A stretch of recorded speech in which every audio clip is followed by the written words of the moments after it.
Hi everyone, I welcome you to Triple S YouTube channel. So guys, as you know 30 days plan हमारा जेके bank banking associate के लिए चल रहा है, जिसमें ऑलरेडी 5 क्लासेस आप लोगों को मिल चुकी है। सो आज की क्लास आपकी रीजनिंग के लिए डिवोटेड है। आपको आज की क्लास में 2 सीटिंग अरेंजमेंट्स, जिसमें एक आपका सर्कुलर रहेगा, दूसरा आपका डबल रो वाला सीटिंग अरेंजमेंट रहेगा। सो ये दोनों क्वेश्चंस जो हैं पक्का आएंगे आपके जेके बैंक का जो बैंकिंग एसोसिएट का पेपर होना है। हो सकता है किसी शिफ्ट में ना आए और बट आएंगे ज़रूर, ये कंफर्म है। तो इजी लेवल का सर्कुलर आपका रखा गया है और डबल रो आपका थोड़ा सा मॉडरेट लेवल, ये पजल ही मॉडरेट लेवल में आती है। ठीक है, ये जो आपका अरेंजमेंट है मॉडरेट लेवल में ही आता है। तो पेपर का लेवल भी जो रहने की उम्मीद है वो ईजी टू मॉडरेट रहने की उम्मीद है। उसी के रिगार्डिंग आज की क्लास आपकी रखी गई है। सो डे 6 स्टार्ट करते हैं रीजनिंग के साथ। बट बिफोर स्टार्टिंग गाइज, मैं एक चीज़ आपसे ये बताना चाहता हूँ कि आपने इसको सॉल्व करने की टेक्निक तो सीखनी ही सीखनी है, बट साथ के साथ आपने उन चीज़ों पे फोकस करना है जिनको मैं कीवर्ड्स बोलता हूँ। कीवर्ड्स का मतलब होता है पूरा क्वेश्चन, हर एक वर्ड की इंपॉर्टेंस जो है वो बराबर नहीं होती। कुछ ऐसे वर्ड्स होते हैं जिनमें से हमें कंक्लूजन्स निकालने होते हैं, उनमें से आउटपुट निकालनी होती हैं कि कैसे हम अपने केसेस को मिनिमाइज कर सकते हैं। उन चीज़ों पे आपने खासकर ध्यान देना है। ठीक है, 20 मार्क्स का आपको पता है, 35 में से जो 20 मार्क्स के क्वेश्चंस आपके रहते हैं जनरली बैंक एग्जाम्स में, वो 2 टॉपिक के ऊपर रहते हैं, सीटिंग एंड पजल के ऊपर। सो आने वाली 3-4 जो क्लासेस आपकी रीजनिंग की रहेंगी वो इनके ऊपर ही फोकस रहेंगी। ठीक है, तो स्टार्ट करते हैं आज की क्लास के साथ। सो फर्स्ट क्वेश्चन आपका रखा गया है सर्कुलर अरेंजमेंट का। इस तरह से आपको क्वेश्चन दिया जाएगा, 2 पार्ट्स में इसकी इन्फॉर्मेशन दी जाती है। This is part 1 and this is यहाँ से लेके यहाँ तक इसका पार्ट 1 है और यहाँ से लेके यहाँ तक पार्ट 2 है। समझाता हूँ कैसे।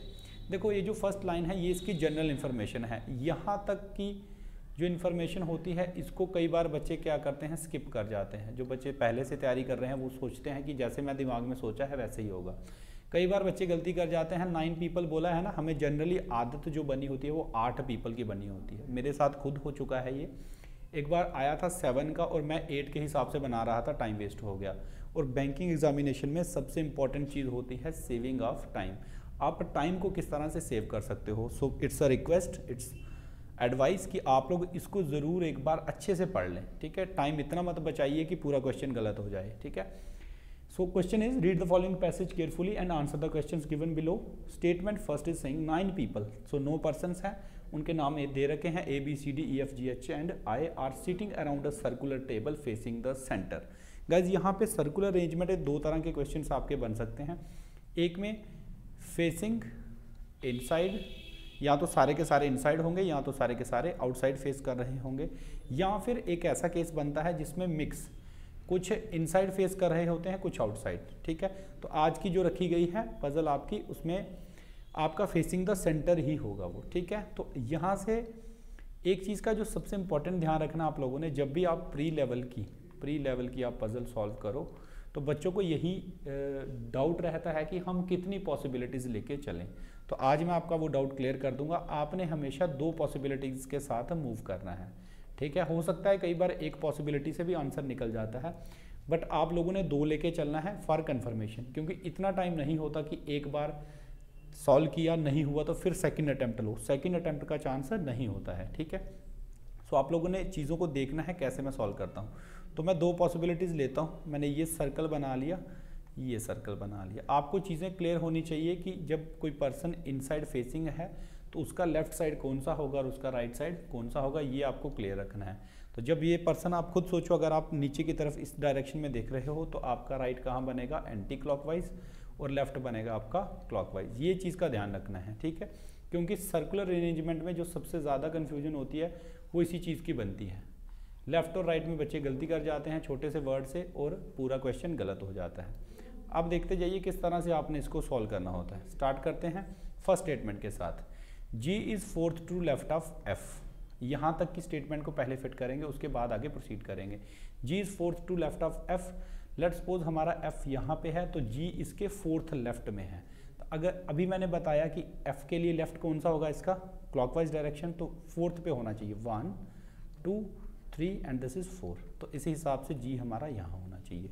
बट यहाँ से आपने, अब आपको पता है टोटल 9 पर्सन्स हैं, ये कितने पर्सन सेट हो गए 1 2 3 4 5 6 7 8 एंड 9, तो 9 पर्सन हमने एडजस्ट कर दिए। ठीक है, सिमिलरली आपने इसको लेके चलना है 1 2 3 4, यहाँ पे आपकी जी होगी 5 6 हो गए टोटल 7 8 एंड 9।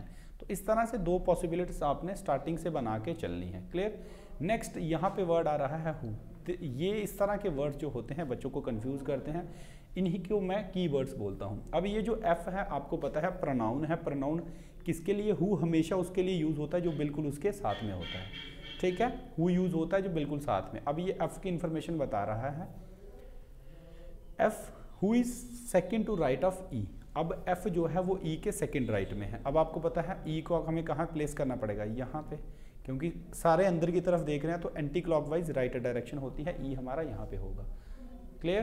तो इस तरह से हमने 3 एडजस्ट कर दिए। नेक्स्ट स्टेटमेंट पढ़ते हैं, H is fourth to right of E. यहाँ तक पढ़ा, H is fourth to right of E. E की पोजीशन हमें पता है, इसके फोर्थ राइट में कौन बैठा है, एच। तो चलो 1 2 3 एंड 4। क्लियर। यहाँ आपका एच आएगा, ई के राइट में बैठा है। Similarly 1 2 3 4 H. क्लियर। ये आपने स्टेटमेंट फिट कर दी। अब नेक्स्ट वर्ड आ रहा है एंड, ये भी आपका कीवर्ड में आएगा यहाँ पे। याद रखना, हु जो होता है साथ वाले के लिए यूज होता है और एंड जो होता है वो फर्स्ट पैरामीटर के लिए यूज होता है। तो यहाँ पे एच ही ई के फोर्थ राइट में भी है और second to left of D. ये जो स्टेटमेंट एंड यूज हो रहा है वर्ड यहाँ पे, ये एच के लिए यूज हो रहा है। इस चीज का ध्यान रखना, एंड और हु की कंफ्यूजन नहीं होनी चाहिए। होती है, अगर पेपर तक रहेगी तो एग्जाम में ऐसा क्वेश्चन मत अटेम्प्ट करना, आप लोग गलत करके आओगे। हु और एंड, ये दो वर्ड्स जो हैं अरेंजमेंट के अंदर सबसे ज़्यादा फोकसिंग वर्ड आपके होने चाहिए। So question is saying H is second to left of D. तो एच को डी के लेफ्ट में रखना है, तो डी आपका यहाँ होगा तभी, क्योंकि ये अंदर की तरफ सारे फेसिंग है, तो ये आपका लेफ्ट। 2-4 क्वेश्चन प्रैक्टिस करोगे, लेफ्ट राइट का फंडा आपका क्लियर हो जाएगा। ठीक है, so this is D. Clear. Next statement पे चलते हैं, C is fourth to right of D. C आपका फोर्थ राइट में है डी के, तो डी यहाँ पे है फोर्थ राइट में। चलो 1 2 3 एंड 4, यहाँ पे सी है। Similarly 1 2 3 and 4, this is C. Clear. इस तरह से प्रोसीड करना है। A is not an immediate neighbour of D और जी। अब वो कह रहा है ए ना तो डी का नेबर है ना जी का। ठीक है, तो मैं इसको नेगेटिव इन्फॉर्मेशन को क्रॉस बना के यहाँ पे लिख लेता हूँ, है ना। ये डी का नेबर ये है एक, यहाँ पे ए नहीं होगा, और जी का नेबर ये है, यहाँ पे भी ए नहीं होगा। जनरली हमेशा आपके 2 नेबर होते हैं, बट यहाँ पे मैंने क्यों नहीं लिखा, क्योंकि डी के ये दोनों नेबर हैं, क्योंकि यहाँ पे ऑलरेडी फिट है।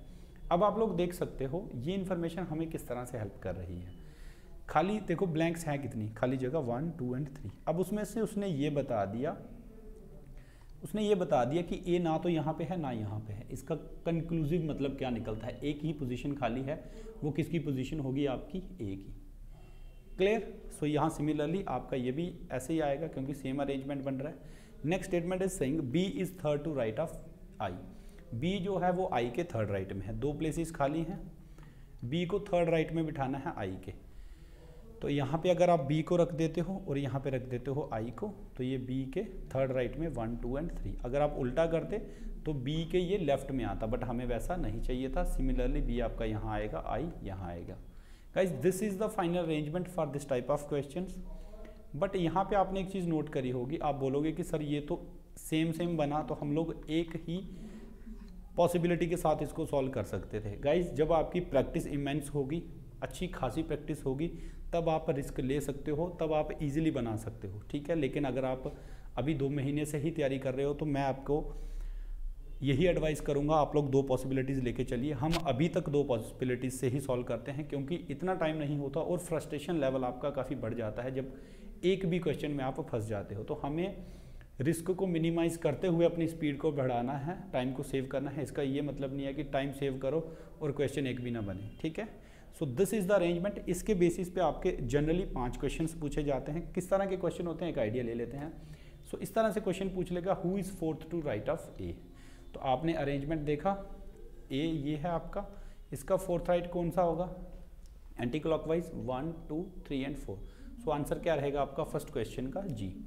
सो इस तरह से अरेंजमेंट आपके पास है। आप लोगों ने क्या करना है, कमेंट बॉक्स में आंसर बताना है इस क्वेश्चन का और इस क्वेश्चन का। क्लियर। तो इस तरह से आपको सर्कुलर अरेंजमेंट के क्वेश्चन आ सकते हैं। इसी लेवल के क्वेश्चन हर बार आते हैं क्लर्क लेवल में, तो हम आपको क्लर्क लेवल का पहले पढ़ाएंगे, थोड़ा सा मॉडरेट करेंगे ताकि हो सकता है पेपर अगर मॉडरेट आ गया तो किस तरह से आपने उनको टैकल करना है। मूव करते हैं क्वेश्चन नंबर 2 के साथ आज के, ठीक है। सो इस तरह से आपको वो क्वेश्चन देगा, ठीक है। क्वेश्चन को समझ लेते हैं पहले। ये थोड़ी सी मॉडरेट लेवल में आती है, लेकिन डरने की बात नहीं है, ये उससे भी कम टाइम में आप बना सकते हो अगर आपने अच्छी खासी प्रैक्टिस करी होगी तो, ठीक है। क्वेश्चन को रीड करना बड़ा ज़्यादा ज़रूरी है। फर्स्ट पार्ट इस पोर्शन ये है इसका पजल का क्वेश्चन का, और सेकंड ये है। यहाँ तक ये जो है ना, ये सबसे इम्पॉर्टेंट फेस होता है उन बच्चों के लिए जो अभी नए नए इन चीज़ों में आए हैं, क्योंकि आपको यही जो पहला पार्ट है ये आपको ओवरऑल सिनेरियो दे देता है, आपके दिमाग में एक डिज़ाइन, जैसे घर बनाते हैं, नक्शा बनाते हैं, तो ये पूरा नक्शा आपके दिमाग में बना देता है कि किस तरह से क्वेश्चन बनेगा ये, है ना। फिर बाकी स्टेटमेंट आपको हेल्पिंग हैंड, सेकंड पार्ट आपको हेल्पिंग हैंड दिया जाता है कि कैसे उनको एडजस्ट करना है, तो किस तरह से सॉल्व करेंगे, चलते हैं स्टेप बाय स्टेप।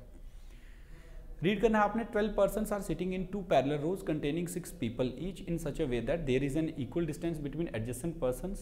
ठीक है, 2 पैरेलल रोज में पर्सन्स बैठे हैं, उनके बीच का डिस्टेंस बराबर है, आमने सामने बैठे हैं, ये यहाँ तक की बात है। रो 1 में आपके 6 पर्सन, ये उनके नाम हैं, और ये सारे के सारे फेस कर रहे हैं साउथ को। गाइज इस चीज़ का बड़ा ध्यान रखना है, क्योंकि जब आपकी डायरेक्शन नॉर्थ होती है और जब आपकी साउथ होती है, नॉर्थ के लिए लेफ्ट ये होता है, राइट ये होता है, क्योंकि ये डायरेक्शन इस तरह से बनाते हैं पेज के ऊपर। साउथ में डायरेक्शन ऐसे होती है, उल्टा हो जाता है, राइट इधर और लेफ्ट इधर। इसी चीज़ की कन्फ्यूज़न होती है, दैट्स वाई इस पजल को हम थोड़ा सा, इस अरेंजमेंट को हम थोड़ा सा मॉडरेट लेवल का मानते हैं। बट डरने की बात नहीं है, करेंगे सॉल्व, मज़ा आएगा, ठीक है। सो स्टार्ट करते हैं। अब हमें ये पता चल गया ये 6 पर्सन रो 1 में बैठे हैं और सारे के सारे साउथ का फेसिंग है साउथ। तो 2 पॉसिबिलिटीज़ आप लोगों ने लेके चलनी है, हमेशा मैंने आपको बता दिया। तो इस तरह से होंगे आमने सामने, वो हम देख लेंगे कहाँ पे कौन है, ठीक है। This is first possibility, this is second. Clear? अच्छा, अब हमें ये तो पता है नीचे वाले हम लोग एक दूसरे को फेस कर रहे हैं, तो नीचे वाले ऊपर देख रहे होंगे, ऊपर वाले नीचे, यानी कि नीचे वाले देख रहे होंगे लेफ्ट साइड और ऊपर वाले नीचे वाले कर रहे हैं फेसिंग नॉर्थ और ऊपर वाले साउथ। नीचे वाले फेसिंग नॉर्थ है ना, ऊपर की तरफ, और ये साउथ। अब इससे ये क्या पता चल गया हमें कि रो 1, ऊपर वाली रो क्या है, रो 1, और नीचे वाली क्या है, रो 2। इसमें कौन कौन पर्सन बैठा है यहाँ आपने हिंट के तौर पे लिख लेना है, क्योंकि जब आप लोग सॉल्व करोगे तो हो सकता है आप ऊपर वाला नीचे बैठा दो, नीचे वाला ऊपर बैठा दो, और ये हेल्प भी बहुत ज़्यादा करेगा। क्लियर? जब आप अच्छी प्रैक्टिस कर लोगे फिर आपको ज़रूरत नहीं रहेगी देखने की, बट अभी के लिए हम लोग लिख लेते हैं। ऊपर PK और ST V वाले आएंगे और नीचे ABCDEF वाले आएंगे, ठीक है। ये सिनेरियो अभी तक हमने कंप्लीट कर लिया। कुछ बच्चे क्या करते हैं, पहले बना लेते हैं 1 2 6 बना दिए ऊपर, 6 नीचे, फिर स्टार्ट करते हैं, फिर फंस जाते हैं। वो नहीं करना है। किसी भी क्वेश्चन में आपने सिर्फ एक आउटले बनाना है, उसके बाद स्टेटमेंट्स डिसाइड करेंगी, ठीक है। रीड करते हैं फर्स्ट स्टेटमेंट को। S sits third to right of Q। यहाँ तक की बात हमें पता है, S Q के थर्ड राइट में है, हमने देखा ये रो 1 में आएगा, कोई बात नहीं बना दो आप। लेकिन ये रो कौन सी है, फेसिंग साउथ, तो राइट इसका इस तरफ बनेगा, ठीक है। तो बनाते हैं S sits third to right of Q। So 1 2 and this is Q। ये हमने फॉलो कर दी बात कि S जो है वो Q के थर्ड राइट में है। ये फेसिंग सारे के सारे किस तरफ हैं, साउथ की तरफ। ये मैं बना देता हूँ, आपकी कन्फ्यूजन कम हो जाए। सिमिलरली सेकंड पॉसिबिलिटी बना लो, 1 2 एंड 3, ये बन गया आपका S। Clear? Next statement is saying either S। Either का मतलब होता है दोनों में से एक, ठीक है। ईदर ये यहाँ का कीवर्ड है इस क्वेश्चन का, नहीं मतलब पता होगा क्वेश्चन खराब, पता होने चाहिए, ठीक है, सिखा देंगे। इधर S और Q seats eight an extreme end of the line, या तो S है एक्सट्रीम एंड पे या तो Q है। सो स्टूडेंट्स आप इस पॉसिबिलिटी में मान लेते हैं हम S एंड पे है, ठीक है, और इसमें मान लेंगे हम लोग Q एंड पे है, क्योंकि दोनों में से एक ही होना है। तो अब यहाँ से इसका पूरा आउटले कंप्लीट हो जाएगा जो हमारा रहता था। वो कैसे, देखो, अगर S यहाँ पे एंड पे है तो इसके इस साइड कोई नहीं होना चाहिए। 4 ये हो गए, 5वां यहाँ होगा, 6वां यहाँ होगा, ठीक है। इनको फेसिंग नीचे वाले ये हम कंफर्म बता सकते हैं अब, ठीक है। सो ये आपका अरेंजमेंट है। तभी मैंने 2 पॉसिबिलिटीज़ ली थी, क्योंकि इस स्टेटमेंट से हमें 2 केसेस बन रहे हैं। अगर हमने एक ही लिया होगा फिर हम फ्रस्ट्रेशन में एक और जल्दी जल्दी बनाएंगे, हो सकता है गलती हो जाए, ऐसा रिस्क नहीं लेना है, ठीक है। इसमें हमने S को कर दिया, यहाँ Q को रखते हैं, ठीक है। तो इसका मतलब यहाँ पे और यहाँ पे 2 पर्सन्स होंगे, यहाँ कोई नहीं होगा। इसके सामने बैठा होगा एक, इसके सामने, इसके सामने, इसके सामने और इसके सामने एंड इसके सामने, ठीक है। ये आपको बनाने की एक टाइम आएगा, आपको ये एरोज बनाने की ज़रूरत नहीं पड़ेगी क्योंकि आपके दिमाग में आउटले ऑलरेडी होगा, बट अभी के लिए सिखाने के लिए मैं एक एक चीज़ आपको डिटेल करता जाऊँगा। क्लियर? ओके, सो अब करते हैं इन्फॉर्मेशंस को फिट। एस और क्यू की पोजीशन आ गई है, एस और क्यू में से एक एक्सट्रीम एंड पे हमने फिट कर दिया। Next statement very very important, समझना इस चीज़ को। The one who faces Q, अब वो कह रहा है जो क्यू को फेस कर रहा है, तो क्यू को फेस ये वाला पर्सन कर रहा है ना सामने। Sit second to right of E, वो ई के सेकंड राइट में बैठा है। अब देखो ये कनेक्शन ऊपर वाली स्टेटमेंट से नीचे वाली स्टेटमेंट पे, नीचे वाले अरेंजमेंट में घुस रहा है। कोई बात नहीं, उसने कहा क्यू के सामने वाला पर्सन मतलब ये वाला पर्सन और ये ई के सेकंड राइट में है, तो नीचे वाले के लिए राइट इस साइड है, तो ई आपका कहाँ होगा? यहाँ पे, तभी तो ये इसका राइट बना, ठीक है। सिमिलरली आप किसने बात कर रहा था? ये क्यू की, क्यू के सामने ये होगा, ई के सेकंड राइट में लेके जाना है, तो ये ले गए हम लोग ई के सेकंड राइट में, ठीक है। नेक्स्ट डे चलते हैं। 2 people sit between B and F. अब वो कह रहा है बी और एफ के बीच में 2 पर्सन हैं, ठीक है।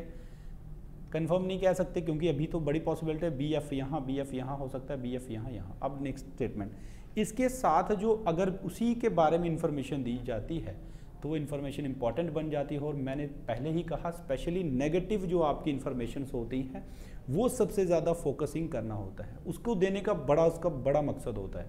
अब देखो बी और एफ के बीच में 2 पर्सन है, पता चल गया, ये पता है नीचे वाली स्टेटमेंट में आने हैं। ना तो बी ना तो एफ एंड पे बैठा होगा, ना बी बैठेगा एंड पे ना एफ बैठा होगा। देखना कितनी बड़ी बात इसमें लिखी गई है। अब खुद सोचो दिमाग में बी और एफ की पॉसिबिलिटी सोचो, 2 पर्सन उनके बीच में बिठाने हैं। पहला मैं ये कर सकता था बी एफ यहाँ 1 2 बी एफ यहाँ, बट उसने क्या कह दिया, ना बी ना एफ एंड पे है, तो ये हमारी possibility cancel. Second B F यहाँ पे और बी एफ यहाँ पे है ना, तभी 2 पर्सन बीच में है, एंड पे आ रहा है, ये पॉसिबल केस कैंसिल। इसका मतलब ये अरेंजमेंट हमारा नहीं बन सकता। क्यों? क्योंकि बी और एफ की पोजीशन कभी फिट बैठ ही नहीं सकती। क्लियर?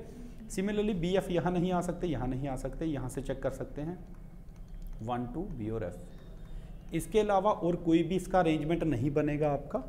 क्यों? क्योंकि अगर आप यहाँ बिठाओगे तो वो एंड में चला जाएगा। स्टूडेंट्स आपने एक चीज़ का ध्यान रखना है, जब कभी भी 2 पर्सन इस तरह के कंडीशन में, इस तरह के अरेंजमेंट में बिठाए जाते हैं जिनके बीच का गैप 2 है और टोटल आप सोचो 6 ही बंदे हैं, तो आप लोगों ने वहीं से पॉसिबिलिटीज़ को चेक कर लेना है जैसे मैंने करी, ठीक है। नेक्स्ट स्टेटमेंट में चलते हैं। अभी बी और एफ लेफ्ट में कौन है राइट में कौन है नहीं पता, हमने ऐसे ही रहने दिया उसको एज इट इज़। क्लियर? ऐसे ही रहने दिया। नेक्स्ट चलते हैं।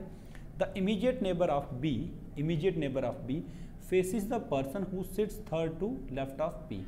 Very very important statement. इस क्वेश्चन की ये जान कहूँगा मैं, इसमें सारा बसा हुआ है, ठीक है। तो पढ़ते हैं, चेक करते हैं। The immediate neighbour of B. So guys अभी हमें यही नहीं पता कि बी कहाँ है और एफ कहाँ है ना। तो समझते हैं एक सेकंड के लिए, इसको चेक करेंगे दोनों पॉसिबिलिटीज़। मैं पहले ये मान के चलता हूँ बी मेरा यहाँ पे है, मैंने मान लिया फॉर ए सेक। चेक कर लेते हैं possibility. Question is saying the immediate neighbour of B. अब ये बी है, इसका इमीडिएट नेबर या तो ये है या तो ये है। पहले इसको लेके चलते हैं, इतना सा आपको चेक करना पड़ेगा, ठीक है। ओके, अगर ये इसका नेबर है, the immediate neighbour of B face is the person, इसकी बात कर रहा है, who sits third to left of P, और ये पी के थर्ड लेफ्ट में बैठा हुआ होना चाहिए। तो अगर मैं पी को यहाँ रखता हूँ तो क्या ये इसका लेफ्ट है? कोई भी ऐसा केस नहीं बनेगा क्योंकि इसके लेफ्ट में, पी के लेफ्ट में नहीं बनेगा, ये पी के राइट में आएगा, ठीक है। इसका मतलब बी के लिए ये वाला जो केस हमने माना था ये हमारा गलत है। ध्यान से समझना। नेक्स्ट केस चेक कर लेते हैं। अच्छा, अगर बी यहाँ पे होता तो बी का इमीडिएट नेबर ये है और यहाँ पे आपका फिर किसकी बात कर रहा होता? इसको फेस कौन कर रहा है? दिस। यहाँ पे एस है, हमें ऐसा पर्सन चाहिए जो पी के थर्ड लेफ्ट में जाए, तो इसका यहाँ पे तक पी है तो सेकंड राइट में लेफ्ट में बनेगा, नहीं पॉसिबल है। इसका मतलब हमने क्या कंक्लूड कर लिया? यहाँ से हमने ये कंक्लूड कर लिया कि यहाँ पे जो आपका बी है वो यहाँ पे बी की पोजीशन फिट नहीं बैठती, ठीक है। मैंने कह दिया आपको, एक आधी स्टेटमेंट होती है जो पूरी क्वेश्चन की जान होती है। हमें कंफर्म हो गया यही जो स्टेटमेंट है इस क्वेश्चन में सबसे ज़्यादा इंपॉर्टेंट है, इसी में कीवर्ड्स छुपे हुए हैं, ठीक है। इसी में आपके नेबर दिया है third to the left of P. अगर आप प्रैक्टिस करोगे ना फिर आपको ये चीज़ें सामने दिखना स्टार्ट हो जाएंगी, ठीक है। ओके, कंटिन्यू करते हैं इसको। ये पता चल गया अगर बी यहाँ नहीं है तो बी यहाँ पे होगा। अब देखो, अब नेक्स्ट स्टेटमेंट चेक करो, बी को जो फेस कर रहा है ना, इसकी बात यहाँ और इसका इमीडिएट नेबर है। पहले इसको कंसीडर करते हैं। ये कहाँ होना चाहिए? पी के थर्ड लेफ्ट में। तो इसके थर्ड लेफ्ट होने के लिए पी को यहाँ पे होना चाहिए था, तभी तो 1 2 3 लेफ्ट में बनेगा। बट यहाँ पे ऑलरेडी एक पर्सन है, तो हम ये केस भी हमारा नहीं बना। ठीक है, ये केस भी नहीं बनेगा। यस, सो इसका मतलब अब लास्ट केस बचा है, बी के सामने ये है, इसका नेबर ये है, और ये आपका पी के थर्ड लेफ्ट में हो सकता है। ये देखो, अब पी का थर्ड लेफ्ट ये है, 1 2 एंड 3। क्लियर? मैंने आपको चारों केसेस समझाए। उस समझाने की वजह ये थी कि आपके दिमाग में हर एंगल से आप सोचो जब भी आप क्वेश्चन को सॉल्व करो। बट प्रैक्टिस करने के बाद इस स्टेटमेंट से आप कैसे कंक्लूजन निकाल सकते थे, खुद सोचिए दिमाग में। सिर्फ ये देखिए कि पी के हमें कहाँ चाहिए, वो थर्ड लेफ्ट में। तो ऊपर वाले के लिए लेफ्ट इस साइड आता है ना, इस साइड वाले लेफ्ट होते हैं। तो आप खुद सोचो, अगर बी की पोजीशन यहाँ होती तो इसके लिए यहाँ थर्ड लेफ्ट में इस साइड कहाँ जाते हम लोग? हमें इस साइड जाना है ना, पर्सन के इस साइड जाना है। कहाँ जाते? यहाँ से नहीं जा सकते थे। यहाँ से चेक करते तो एक पर्सन यहाँ पे था, फिर यहाँ से चेक करते तो आपको मिल जाता। क्लियर? पी की पोजीशन फिट हो गई, यहाँ पे आ गया। इंपॉर्टेंट यही स्टेटमेंट है, बाकी क्वेश्चन ये बड़ा आसान होगा। ठीक है, next, R and T are immediate neighbour of each other. R और टी एक साथ है, हमें पता है आर और टी फर्स्ट रो में आने हैं, तो दो ही पोजीशंस करनी है, लिख दिया आर यहाँ। तो आर और टी की पोजीशन नहीं पता, बट ये पता चल गया पास में है, क्योंकि और दो खाली नहीं है साथ में। क्लियर? नेक्स्ट चलते हैं, C sit second to left of A. C second left पे है ए के, तो पॉसिबल देखो इसमें और इसमें तो थर्ड टू द लेफ्ट हो जाएगा, तो सी यहाँ पे होगा, ए यहाँ पे होगा, तभी तो C second to left of A है। Clear? C second to left of A. T does not face the immediate neighbour of D. देखो गाइस, नीचे वाले 5 फिल हो गए, 1 2 3 4। बची हुई जगह पे जो बचा है, कौन बचा है? डी, तो यहाँ रख दिया। ये स्टेटमेंट देखो क्यों दी उसने, क्योंकि हमारा वो आर और टी का जो वो है कंफ्यूजन, उसको खत्म करने के लिए। Negative information are very very important. मैं फिर आपसे कह रहा हूँ, T does not face the immediate neighbour of D. वो कह रहा है डी का जो इमीडिएट नेबर है, टी उसको फेस नहीं कर रहा। तो डी का इमीडिएट नेबर कौन है? बी। तो बी के सामने टी नहीं होना चाहिए, इसका मतलब टी यहाँ पे नहीं है। कौन होगा? आर, और यहाँ पे कौन होगा? टी। क्लियर? 5 फिल हो गए हैं, जो बचा है वो आपका छठा कौन बचा है? पी क्यू आर हो गया है, एस हो गया, टी हो गया है, कौन बचा है? वी। Clear guys? तो इस तरह से आप लोगों ने इस तरह के क्वेश्चंस को सॉल्व करना होता है। ठीक है, इसका जो सेकंड पॉसिबिलिटी का केस था वो हमारा थर्ड स्टेटमेंट में ही खत्म हो गया था, उसके बाद एक ही केस हमारा चला था। बट मेक श्योर आप स्टार्टिंग में ये गलती ना करें कि एक ही केस से स्टार्ट करें, वो सिर्फ और सिर्फ आपको टाइम वेस्टेज की तरफ लेके जाएगा, फ्रस्ट्रेशन की तरफ लेके जाएगा। सो ये आपका फाइनल अरेंजमेंट है, इसको मैं थोड़ा सा साफ करके लिख देता हूँ। सो पी है, then V, then S, then T, then R and then Q. Clear? और इसके सामने तभी मैंने कहा था ये थोड़ी सी मॉडरेट लेवल की है, ये आपके एग्जाम में आने के चांसेस हैं, दैट्स वाई हमने आपको ये सॉल्व करा दी। गाइज आप मेक श्योर करिए, हम आपको हर वैरायटी के क्वेश्चंस कराएंगे, हो सकेगा तो लाइव क्लासेस आपके लिए पूरा सेट भी अरेंज करेंगे। ठीक है, जैसे रीजनिंग 35 मार्क्स की आनी है, तो 35 मार्क्स का एक लाइव सेशन रखेंगे, जिसमें साथ के साथ आप क्वेश्चन को सॉल्व करेंगे और हम आपको सोल्यूशंस देंगे। क्लियर? इसके बेसिस पे क्वेश्चन इस तरह से आपसे पूछे जाएंगे, who among the following sits at extreme end of the row. तो कुछ नहीं करना है, अब ऑप्शंस को देखो, क्योंकि इस अरेंजमेंट में 4 पर्सन्स हैं जो एंड्स पे बैठे हैं। अब आपने ऑप्शंस के हिसाब से डिसाइड करना है कि कौन से वो 2 हैं जो दोनों एंड पे बैठे होने चाहिए। P Q C D, P Q C D 4 हैं, तो देखो पी क्यू सी डी, तो ये मेरे को सामने दिख गया, पी और डी दोनों हैं। ठीक है, बाकी वाले नहीं होंगे। इस तरह से आपने आंसर करने होते हैं। How many persons are seated between V and R, V और आर के बीच में कितने पर्सन्स हैं? This is V, this is R, तो कितने पर्सन्स हैं? 2। तो आपने ये इजीली आंसर कर सकते हो। ठीक है, ये क्वेश्चन इसका बड़ा खास होता है। P is related to A in the way as S is related to V। P और P A से रिलेटेड है, S B से रिलेटेड है, जिस तरह से उस तरह से आपने बताना है T किस से रिलेटेड है। तो P और A और S और V को चेक करते हैं पहले। ये P है और ये A है, मतलब एक छोड़ के आगे वाला है ना, S एक छोड़ के V। तो आप पूछा है T, तो एक छोड़ के आगे कौन है? D। तो ये इस तरह के क्वेश्चंस के पैटर्न्स को भी जरूर समझ लीजिएगा, ताकि आपको कोई भी कंफ्यूजन जो है वो ना हो। तो इसका आंसर क्या बनेगा आपका? D, that is this one ये आपका आंसर बनेगा। क्लियर? इस तरह से क्वेश्चंस और पूछे जाते हैं, इसका आंसर आपने कमेंट बॉक्स में मुझे बताना है रिलेशन निकाल के कि किस तरह से ये चीज़ पूछी गई है। क्लियर?